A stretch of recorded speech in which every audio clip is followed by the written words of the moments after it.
নমস্কার। উত্তর পূর্বাঞ্চলের বিশেষ কিছু সংবাদ নিয়ে এসসিসি নেটওয়ার্কের 279 নম্বর চ্যানেলের পাশাপাশি ইউটিউব ও ফেসবুকের নর্থ ইস্ট নিউজ বাংলা নামের পেজে প্রচারিত সংবাদে আপনাদের স্বাগত জানাই। আমি সুব্রতা দাস। মিঠুন চক্রবর্তী আসছেন শিলচরে। বরাক সাংস্কৃতিক উৎসবের আয়োজন করতে যাচ্ছে এবিভিপি। কাটলিছড়ায় মারাত্মক দুর্ঘটনা, বরাক জুড়ে প্রাণে বাঁচলেন গাড়ি ভর্তি যাত্রী। মাল্টিপারপাস বিল্ডিং এর রয়েছে পরিকল্পনা। মেহেরপুরের অনাথ ক্যাম্পের জরাজীর্ণ অবস্থার হাল ফেরানোর আশ্বাস দিলেন বিধায়ক দীপায়ন চক্রবর্তী। শালিকাকে খাবার দিয়ে আর ঘরে ফেরা হলো না শ্রীকোনার টিঙ্কু দাসের। রেলওয়ে গেটের পেছনে থাকা বরাক নদীতে ভেসে উঠল দেহ। এবার বিস্তারিত সংবাদ। বরাকের কলা সংস্কৃতিকে জাতীয় স্তরে ছড়িয়ে দেওয়ার লক্ষ্যে শিলচরে বরাক সাংস্কৃতিক উৎসবের আয়োজন করতে যাচ্ছে ছাত্র সংগঠন অখিল ভারতীয় বিদ্যার্থী পরিষদ অর্থাৎ এবিভিপি। বৃহস্পতিবার শিলচর প্রেস ক্লাবে আয়োজিত এক সাংবাদিক সম্মেলনে বক্তব্য রাখতে গিয়ে উদ্যোক্তারা জানান, বরাক উপত্যকার ছাত্রছাত্রীদের নিয়ে সাংস্কৃতিক প্রতিযোগিতা ও অনুষ্ঠান আগামী 30 মার্চ সূচনা করা হবে, চলবে 18 এপ্রিল পর্যন্ত।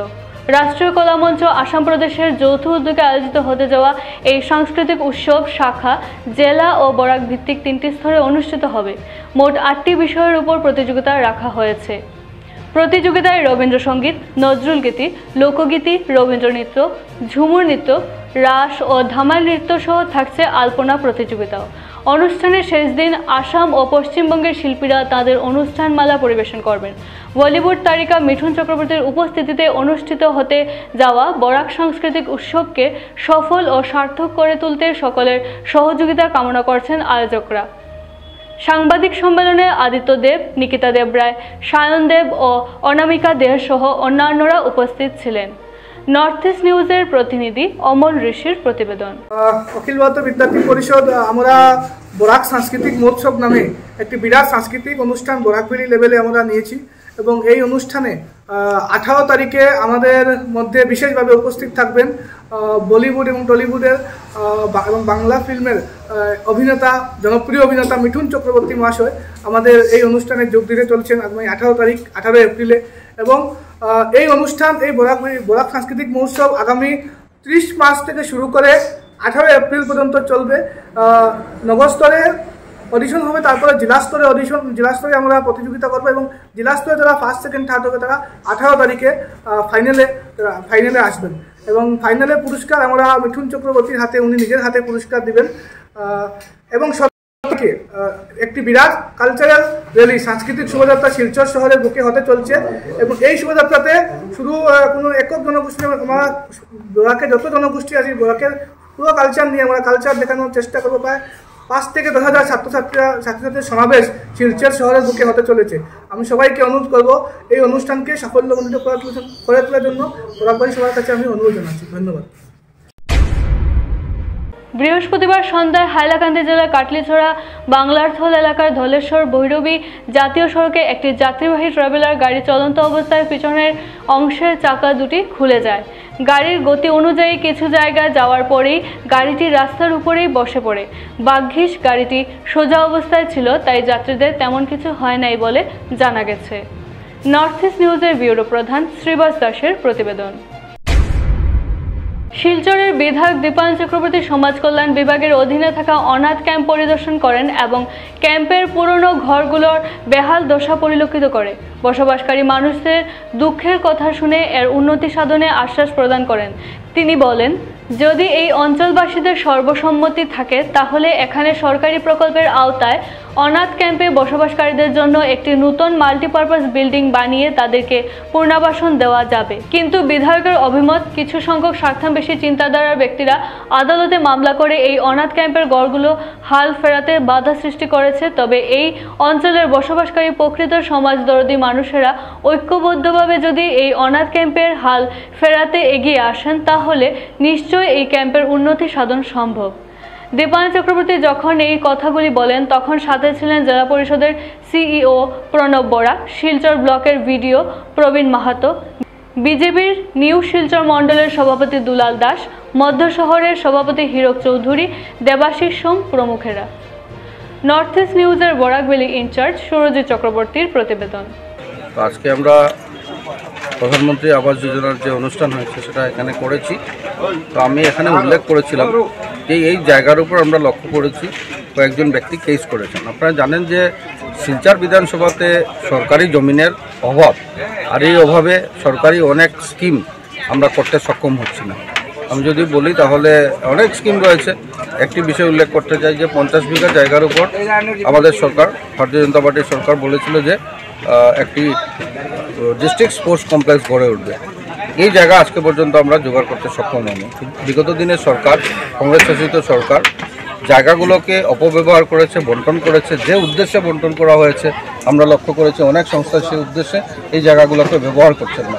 তো এই যে অনাথ আশ্রমের যে জায়গা বা সিডিএমের জায়গা বলুন বা সোশ্যাল ওয়েলফেয়ারের জায়গা বলুন, এই জায়গাতে কিন্তু সরকারি অনেক স্কিম করা যায়। এখানে 30 থেকে 40 বিঘা জায়গা রয়েছে। আমার ইচ্ছা ছিল যে ডিস্ট্রিক্ট অ্যাডমিনিস্ট্রেশনের যে ডিসি অফিস, যেটা ডিসি অফিসের কার্যালয় যদি এখানে হতো তাহলে সুন্দর হতো, কিন্তু কেস থাকায় সেটা হয়নি। কিন্তু আমি মনে করি যে এই কেসের পিছনেও কিছু স্বার্থান্বেষী মানুষ রয়েছে যারা কেসগুলোকে করে এই জায়গাকে আত্মসাৎ করার চেষ্টা করছে। যাই হোক, বিধায়ক হওয়ার পরবর্তীকাল থেকে আমি চেষ্টা করে যাচ্ছি এই জায়গার। আমি আশা রাখছি যে এই যে 51 পরিবারের একটা লিস্ট রয়েছে, তো এই 93 পরিবার, এই 93 পরিবারকে আমরা খতিয়ে দেখব যে অরিজিনালি এই 93 পরিবার আমরা শুনেছি যে 1958 থেকে তারা এখানে বসবাস করছেন। তো যদি 93 পরিবার থাকেন তাহলে প্রধানমন্ত্রী আবাস যোজনার অধীনে আপনারা জানেন যে উন্নত মানের ঘর বানিয়ে, মানে মাল্টি স্টোরিড বিল্ডিং বানিয়ে তাদেরকে এখানে ব্যবস্থা দেওয়া যেতে পারে বা তাদেরকে ল্যান্ড অ্যালটমেন্টও করা যেতে পারে। তো যাই হোক, প্রথম কথা হলো যে এখানে স্বার্থান্বেষী মানুষ যারা মিডিলম্যান হিসেবে আছেন তাদেরকে সরে, আর যারা 93 পরিবার রয়েছেন তারা যাতে অন্ততপক্ষে সরকারের যারা মানুষ রয়েছেন তাদের সাথে কথা বললে একটা সুরাহা বেরোবে। তার জন্য আমরা চেষ্টা করছি। এখানে আমাদের যারা প্রাক্তন এপিজিপিরা রয়েছেন বা ভারতীয় জনতা পার্টির বিভিন্ন পদাধিকারীরা রয়েছেন, দীর্ঘদিন থেকে কাজ করছেন, আমি তাদেরকে অনুরোধ রেখেছি। এখানে ব্লক ডেভেলপমেন্ট অফিসারও রয়েছেন, সকলকে আমি অনুরোধ করেছি যে আগামী কিছুদিনের মধ্যে আরেকবার মিটিং করে, এখানে উদয়শঙ্কর গোস্বামী আমাদের সিনিয়র লিডারও রয়েছেন, তাদেরকে নিয়ে সকলকে নিয়ে একটা মিটিং করে আগামী কিছুদিনের মধ্যে যাতে এই জটিলতাকে সরানো যায় তার জন্য আমি চেষ্টা করি। শ্রীকোনার টিঙ্কু দাস নামের এক যুবকের মরদেহ উদ্ধারের ঘটনায় এলাকা জুড়ে সৃষ্টি হয়েছে তীব্র চাঞ্চল্যের। শহরতলির শ্রীকোনা এলাকায় থাকা পুরনো রেলওয়ে গেটের পেছনে থাকা বরাক নদীতে বৃহস্পতিবার স্থানীয় এক যুবকের মৃতদেহ ভেসে ওঠায় এলাকা জুড়ে তীব্র চাঞ্চল্যের সৃষ্টি হয়েছে।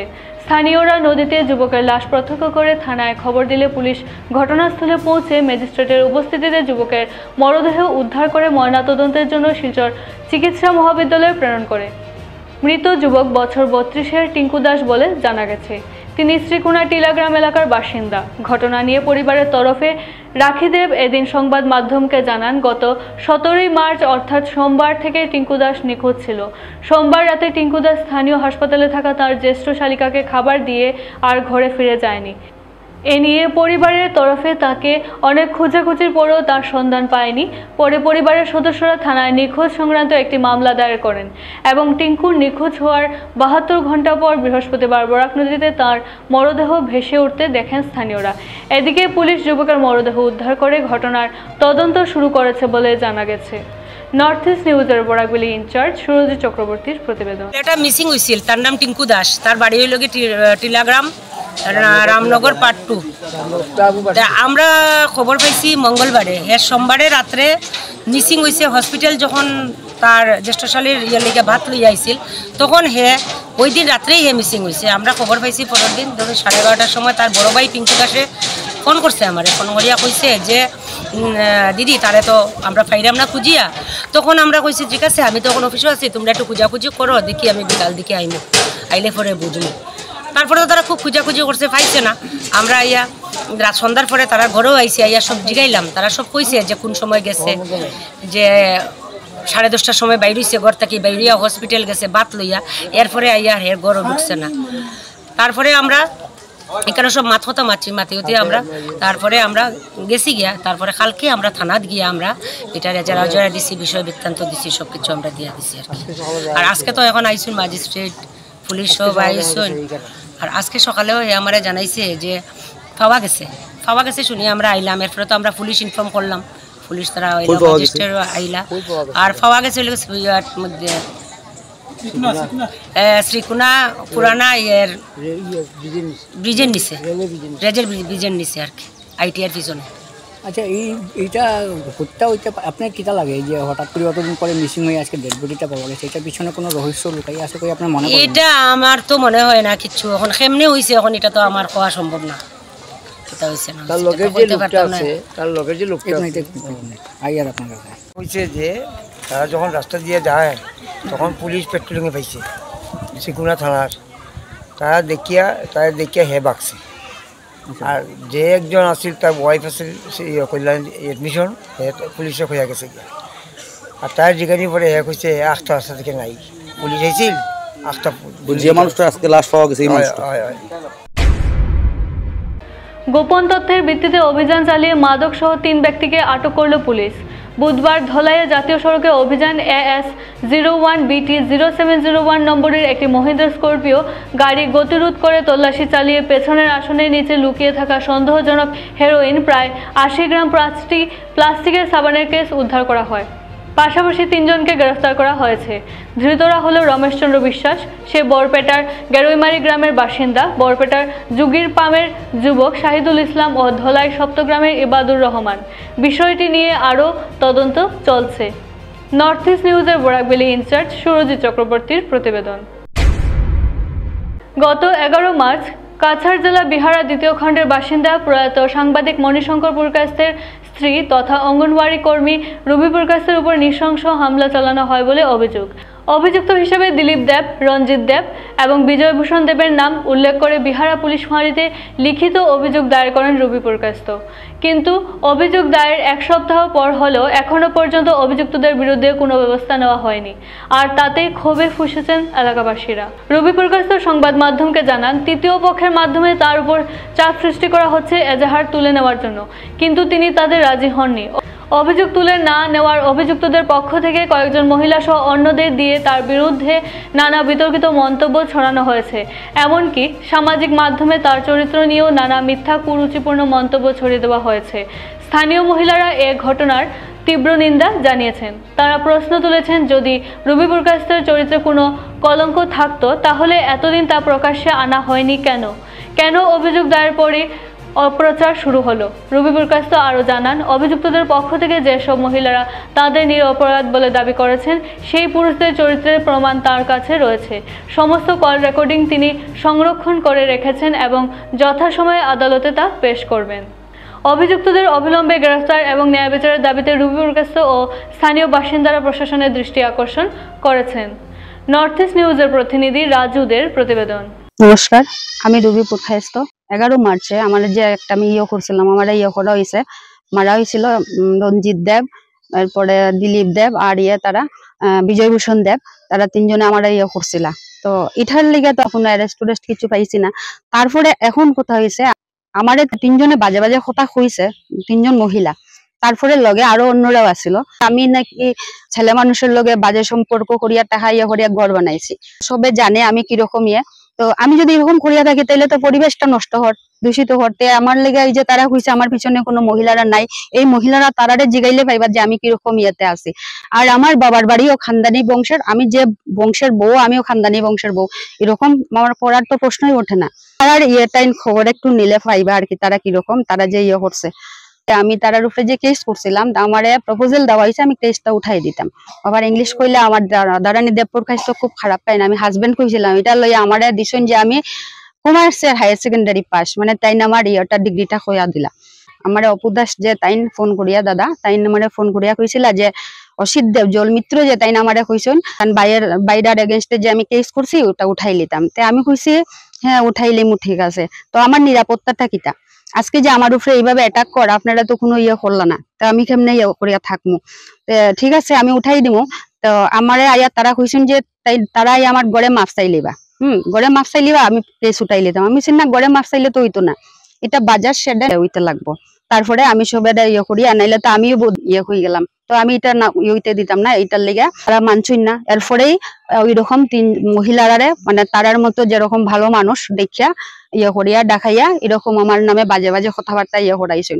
তো বাজে বাজে কথাবার্তা ইয়ে করাইছেন যে আমার পিছনে তারা হয়েছে কোনো মহিলা নাই। আজকে যে মহিলারা এরা সব কিন্তু আমার একদম কিনারের, আমার গড়ের সামনে এরা, আর তারা যারা দিয়া করছিল এরা কিন্তু আমার কিনারের না, এরা অন্য দূরে।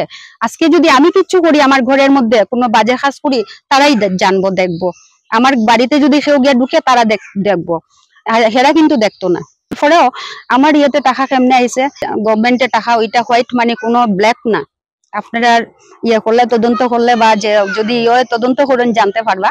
তো আমার নামে যে এরকম ইয়ে করাটা আমি খুব বেশি মানে নিন্দা জানাইলাম, ধিক্ষার জানাইলাম। তারারে সংবাদ প্রচার করছেন, তানরাও কইরাম যে তার মধ্যে মা বোন নাই, কারণ যদি মা বোন থাকতো তাই না একটা মেয়ে মানুষের উপরে এইভাবে বাজে কথা ইয়ে করতে পারত না, তাই নাইলে তাই আমার থেকে একটু ইয়ে নিতা। আর যে মালিকও আছে তাইনো যে তাইনো নিশ্চয় মা বোন নাই, না থাকলে তাইনো এরকম ইয়ে করতে চিন্তা করলা না যে একটা মেয়ে মানুষের ইয়েতে। অথচ যারা ইয়ে করছে এরা আমারে খুব ভালো করিয়া জানে। আমার খুব ইচ্ছা তার এগেনস্টে আমি স্টেপ নিতাম, দেখি যদি পারি, তো ভগবান যদি আমার ইয়ে করেন। আর এর মধ্যে সবে ওই যে আমারে যে কইছেন আমার কাছে কোনো ইয়ে নাই, আমার কাছে রেকর্ডিং আছে, কিন্তু ওখানে আমি আপনারা দিতাম না, ওইটা আমার উকিলের ইয়ে করা, যে সময়ে এটাই নিয়ে করা হইব। অথচ আমি তারারে সবরে শুনাইছি, আমার ওই যে মহিলারা দাঁড়ানি সবে জানে শুনছে। আর ঘটনা যখন থেকে আমি সাফার করলাম সব থেকে আমি তারারে হইয়া আইছি। রোগীর কাজ তো খারাপ, এই কথা তো ওইতেই পারে না। এটা যদি হইতো আমরা যে মানুষ, আমরা এটাতে কোনো সায় দিতাম না। রুবি পুরস্কার এরকম মানুষও না, তাই বিয়া অবধি এখন পর্যন্ত আছি। রামুই আমার ছোট বড় বোনের মতো মানতো, আমি সব সময় তারা ঘরে যোগাযোগ করছি, এমনকি তারা ঘরে রাত্রে গিয়ে আমি থাকিও, তারা একা থাকলে আমি গিয়া থাকি।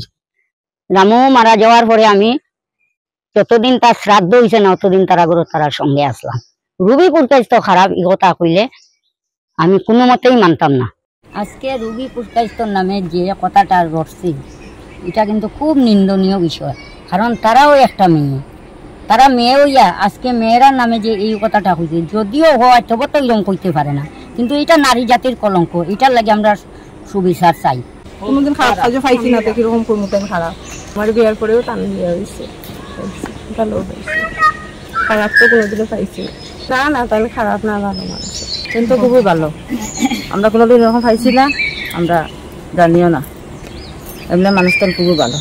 হয়তো রবির কাছে তো এরকম মানুষ না, আমি 14 বছর ধরে এখানে আইসি, আমি কোনোদিন যে শুনছিও না, আমি তো পাইছিও না। তাই কোনোদিন রবিপুর কাছে তো একটা ইয়ে দেখাম যে স্থানীয় কিছু মহিলারা তার সম্বন্ধে কিছু অশালীন মন্তব্য করছে, যেগুলা কুরুচিপূর্ণ, এগুলো তীব্র প্রতিবাদ জানাই, আমি তীব্র ভাষায় প্রতিবাদ জানাই। তাই একজন উইডো ওমেন, আমরা রেসপেক্টেড মণিশঙ্কর প্রকাশিত সাহিত্যিক সাংবাদিক, তাই আজকে প্রয়াত, তার স্ত্রী তাই অঙ্গনাথী চাকরি ওটা আজকে তাই যেরকম মানে সংসার চালায় বা কিভাবে করায়, যেগুলো যে কমেন্ট করে যেগুলো করছে এগুলো খুবই মানে নিন্দনীয়, আমি তীব্র প্রতিবাদ জানাই। আর বরাক চা শ্রমিক ইউনিয়নের ৭৫তম হীরক জয়ন্তী বর্ষ উপলক্ষে লক্ষ্মীপুর লাবক চা বাগানে আয়োজিত হলো বর্ণাঢ্য অনুষ্ঠান। অনুষ্ঠানে মুখ্য অতিথি হিসাবে উপস্থিত ছিলেন শ্রমমন্ত্রী রূপেশ গোয়ালা, রাতাবাড়ির সাংসদ কৃপানাথ মালা, পবন সিং ঘাটোয়ার, রাজদীপ গোয়ালা, বাবুল নারায়ণ কানু, আইটিএ চেয়ারম্যান ঈশ্বর ভাই উবাদিয়া সহ অন্যান্যরা। অনুষ্ঠানে চা শ্রমিকদের অধিকার নিয়ে আন্দোলনে আত্মবলিদানকারী পরিবার সদস্যদের হাতে মরণোত্তর সম্মাননা প্রদান করা হয়। আয়োজিত হয় ঝুমুর নৃত্য সহ অন্যান্য সাংস্কৃতিক অনুষ্ঠান। সব মিলিয়ে এক আনন্দমুখর পরিবেশ। প্রায় ৩০ থেকে ৩৫ হাজার চা শ্রমিকের উপস্থিতিতে আনন্দঘন পরিবেশে সম্পন্ন হয় বরাক উপত্যকা চা শ্রমিক ইউনিয়নের হীরক জয়ন্তী উদযাপন অনুষ্ঠান। অনুষ্ঠানের সফলতাকে ঘিরে ইউনিয়নের প্রাক্তন চেয়ারম্যান রাজদীপ গোয়ালা বিস্তারিত তথ্য তুলে ধরেন সাংবাদিকদের সামনে এবং সবার প্রতি কৃতজ্ঞতা জ্ঞাপন করেন। নর্থ ইস্ট নিউজের প্রতিনিধি রঞ্জিত কানুর প্রতিবেদন। আমাদেরকে অনেক অনুরোধ করা হয়েছিল আরও বেশি ট্রান্সপোর্টেশন দেওয়ার জন্য, যাতায়াতের ব্যবস্থা করার জন্য, কিন্তু আমাদের পক্ষে সম্ভব হয়নি। নাইলে আমাদের আরও বেশি শ্রমিকরা এখানে উপস্থিত হওয়ার সুযোগ পেতেন। যাই হোক, এই অনুষ্ঠানে আমাদের যারা শ্রমিকরা উপস্থিত হয়েছেন, আমাদের বরাক চা শ্রমিক ইউনিয়নের প্রত্যেক কার্যকর্তারা যেভাবে পরিশ্রম করেছেন, আমাদের চা যুব কল্যাণ সমিতির যারা সদস্যরা কর্মকর্তারা যেভাবে আমাদেরকে সহযোগিতা সহায়তা করেছেন, সাথে আমাদের যারা ভলান্টিয়ার ছিলেন, বিশেষ করে এই অনুষ্ঠানটি হয়েছিল লাবক চা বাগানের মাঠে। লাবক চা বাগানের শ্রমিকরা, স্থানীয় যুবকরা, বিশিষ্ট ব্যক্তিরা যদি উনারা সহযোগিতা না করতেন তো আমাদের পক্ষে এই ধরনের অনুষ্ঠান করা সম্ভব ছিল না। জয়শ্রী গ্রুপের প্রত্যেক শ্রমিকরা হোস্ট হিসাবে, নিজের হোস্ট হয়ে উনারা অন্যান্য জায়গা থেকে যারা এসেছিলেন উনাদেরকে অতিথি রূপে দেখে উনাদের জন্য যা সুযোগ সুবিধা করতে পারেন উনারা চেষ্টা করেছেন। লক্ষ্মীপুরের প্রত্যেকেরই বাগানের আমরা শ্রমিকদেরকে বলেছিলাম কি আমরা এই অনুষ্ঠান লক্ষ্মীপুর অঞ্চলে লাবক বাগানে করছি, আমাদের লক্ষ্মীপুর সার্কেলে এবং হ্যাপি ভ্যালি সার্কেলেও আমরা অনুষ্ঠান করেছিলাম। বিশেষ করে এই দুইটি সার্কেলের মধ্যে এই অনুষ্ঠানটি হয়েছে এবং অন্যান্য সার্কেল থেকে আমাদের শ্রমিক ভাই বোনরা আসবেন, আপনারা খেয়াল করবেন কি যেমনি ওনাদের কোনো অসুবিধা না হয়। ওই হিসাবে ওনারা যেভাবে পরিশ্রম করেছেন, ভলান্টিয়ারিং করেছেন, আমি প্রত্যেককে আমার পক্ষ থেকে ধন্যবাদ জানাচ্ছি। আর আমাদের প্রশাসনের পক্ষ থেকেও আমাদেরকে সহায়তা করা হয়েছে। প্রশাসন আমাদেরকে বিভিন্ন ব্যবস্থা করে দিয়েছে, বিশেষ করে পিএইচই বিভাগের মাধ্যমে আমাদের জলের সুবিধা করে দেওয়া হয়েছিল। হেলথ ডিপার্টমেন্ট ওখানে আমাদের ছিল সবসময়, পুরো সময়, মানে প্রায় সকাল থেকে রাত্রি পর্যন্ত হেলথ ডিপার্টমেন্টের স্টাফরা ওখানে আমাদেরকে সহযোগিতা করেছেন। তার উপরেও আমাদের পুলিশ প্রশাসন, ট্রাফিক, এত যে মানুষ এসেছে ওনাদেরকে নিয়ন্ত্রণে বা ট্রাফিক ব্যবস্থাকে সুন্দর করার জন্য পুলিশ প্রশাসন যেভাবে আমাদের, স্থানীয় পুলিশ প্রশাসন যেভাবে সহায়তা করেছে, আমি প্রত্যেককেই আমার পক্ষ থেকে, এই বরাক চা শ্রমিক ইউনিয়নের পক্ষ থেকে আমি ধন্যবাদ জানাচ্ছি। এবং আমরা খুশি হয়েছি কি আজ যে জায়গাতে আমরা অনুষ্ঠান করেছি লাবক চা বাগানে মাঠে, এবং ওই মঞ্চে যে আমাদের অনুষ্ঠানটি হয়েছিল এর পরের দিন প্রায় 4000 প্রধানমন্ত্রী আবাস যোজনার যারা বেনিফিশিয়ারি ছিলেন ওনারা ওই মঞ্চ থেকেই ওনাদের স্যাংশন লেটার পেয়েছেন। আমাদেরকে প্রশাসন অনুরোধ করেছিল, সিডিসি লক্ষ্মীপুর আমাকে বিশেষ করে ফোন করে অনুরোধ করেছিলেন কি আমাদের এই ধরনের একটা অনুষ্ঠান আছে, তো আপনারা যদি আপনাদের মঞ্চকে আমাদেরকে ব্যবহার করতে দেন তো অনেক আমাদের সুবিধা হবে। তো আমরাও খুশি আছি কি আমাদের মঞ্চ থেকে 4000 প্রধানমন্ত্রী আবাস যোজনার যারা বেনিফিশিয়ারিরা লক্ষ্মীপুর অঞ্চলের, ওনারা এই মঞ্চ থেকেই ওনাদের স্যাংশন লেটার পেয়েছেন এবং এটাতে মাননীয় মন্ত্রীও উপস্থিত ছিলেন এবং অন্যান্য আধিকারিকরাও উপস্থিত ছিলেন। তো মোটে আমরা আজকে এই প্রেস মিটটা আয়োজন করার উদ্দেশ্য আমাদের কি আমরা যেহেতু এই এত বড় অনুষ্ঠান হাতে নিয়েছিলাম এবং হাজার হাজার লোক এই অনুষ্ঠানে যারা যোগদান করেছেন সবাইকে আমার পক্ষ থেকে বিশেষ ধন্যবাদ। এবং আমাদের অনুষ্ঠানে আমাদের শ্রীভূমি জেলার বিধায়ক কমলাক্ষ দেব পুরকায়স্থ উনিও উপস্থিত হয়েছেন, শ্রীভূমি জেলার বিজেপির জেলা সভাপতি উনিও উপস্থিত ছিলেন এবং অন্যান্য অনেক রাজনীতি সমাজ যে বিভিন্ন ক্ষেত্র থেকে বা বিভিন্ন দিক দিয়ে যারা কাজ করে আসছেন, সমাজসেবীরা, বিভিন্ন যারা সমাজে বরিষ্ঠ ব্যক্তিরা, ওনারা যে এসেছেন আমাদের এই সভাতে এবং ম্যানেজমেন্টের পক্ষ থেকে বিভিন্ন বাগানের ম্যানেজমেন্টের লোকরা এখানে উপস্থিত হয়েছিলেন, সবাইকে আমি আমার পক্ষ থেকে বিশেষ ধন্যবাদ জানাচ্ছি। ওনাদের সবার যদি সহযোগিতা না থাকতো, আমরা অ্যাপিল করেছিলাম সবাইকে সহযোগিতা করার জন্য, এবং সবার যদি সহযোগিতা বা একজুট হয়ে আমরা যদি এই কাজটা না করতাম আমরা কিন্তু এই ধরনের অনুষ্ঠান করতে আমাদের সম্ভব হতো। প্রেস বার্তার মাধ্যমে সবাইকে ধন্যবাদ জানাচ্ছি এবং আশা করছি আগামী দিনেও আমাদের এই ধরনের সাংস্কৃতিক অনুষ্ঠান বা শ্রমিকদের আজকে এই মঞ্চে আমাদের যেহেতু শ্রমমন্ত্রী প্রতিনিধি আসাম সরকারের প্রতিনিধি রূপে ছিলেন, আমরা শ্রমিকদের অনেক কথা তুলে ধরতে সক্ষম হয়েছি এবং আশা করছি কি আসাম সরকার আমাদের এই যে দাবিগুলো আমরা উত্থাপন করেছিলাম এটাকে নজর দেবে এবং এটাকে পূরণ করার জন্য চেষ্টা করবে। বরাক চা শ্রমিক ইউনিয়নের যে মূল উদ্দেশ্য যে আমাদের সমস্যা যেগুলো আছে, যেটা উনি বলেছেন, সমস্ত বরাক উপত্যকার সবাই আমাদের সহযোগিতা করেছেন। আমাদের ইংরেজি জেলা কর্মকর্তা, আমাদের অর্গানাইজার সবাই মিলে সাহায্য করেছেন। সবসময় আমরা একটু দুঃখিত যে আমাদের মুখ্যমন্ত্রী আসেননি, কিন্তু মুখ্যমন্ত্রী না আসলেও যেহেতু লেবার মিনিস্টার ছিলেন, উনি আমাদের সব কথাগুলো শুনে নিয়েছেন। আমি আশা করি সেটা শান্তিপূর্ণভাবে ওনারা গুয়াহাটি গিয়ে আলাপ করে আমাদের অনেক সমস্যাগুলো যেটা আছে সমাধান করার চেষ্টা করবেন। সংবাদ শেষ করার আগে আরও একবার দেখে নিই আজকের সংবাদ শিরোনাম। মিঠুন চক্রবর্তী আসছেন শিলচরে, বরাক সাংস্কৃতিক উৎসবের আয়োজন করতে যাচ্ছে এবিভিপি। কাটলিছড়ায় মারাত্মক দুর্ঘটনা, বরাক জুড়ে প্রাণে বাঁচলেন গাড়ি ভর্তি যাত্রী। মাল্টিপারপাস বিল্ডিং এর রয়েছে পরিকল্পনা, মেহেরপুরের অনাথ ক্যাম্পের জরাজীর্ণ অবস্থার হাল ফেরানোর আশ্বাস দিলেন বিধায়ক দীপায়ন চক্রবর্তী। শালিকাকে খাবার দিয়ে আর ঘরে ফেরা হলো না শ্রীকোনার টিঙ্কু দাসের, রেলওয়ে গেটের পেছনে থাকা বরাক নদীতে ভেসে উঠল দেহ। এসিসি নেটওয়ার্কের 279 নম্বর চ্যানেলের 24 ঘন্টা নর্থ ইস্ট মিডিয়ার বিভিন্ন সংবাদ, সঙ্গীত, নৃত্য, আসন, ক্রীড়া, চলচ্চিত্র, বিনোদনমূলক বিভিন্ন বিষয় প্রচারিত হয়ে থাকে। আপনাদের যে কোনো বিজ্ঞাপন, সংবাদ, সঙ্গীত ইত্যাদি প্রচারের জন্য আমাদের সাথে যোগাযোগ করুন। এসিসি নেটওয়ার্কের 279 নম্বর চ্যানেলের পাশাপাশি সোশ্যাল প্ল্যাটফর্ম ইউটিউব ও ফেসবুকে নর্থ ইস্ট নিউজ বাংলা নামের পেজেও আমাদের সংবাদ প্রচারিত হয়ে থাকে। সেখানে কমেন্টের মাধ্যমে আপনার মোবাইল ফোন নাম্বার তুলে ধরুন, আমাদের প্রতিনিধি আপনাদের সাথে অবশ্যই যোগাযোগ করবেন। ভারতের উত্তর পূর্বাঞ্চলের পাশাপাশি অন্যান্য স্থানের বিশেষ কিছু খবরের জন্য দেখতে থাকুন নর্থ ইস্ট নিউজ। ধন্যবাদ।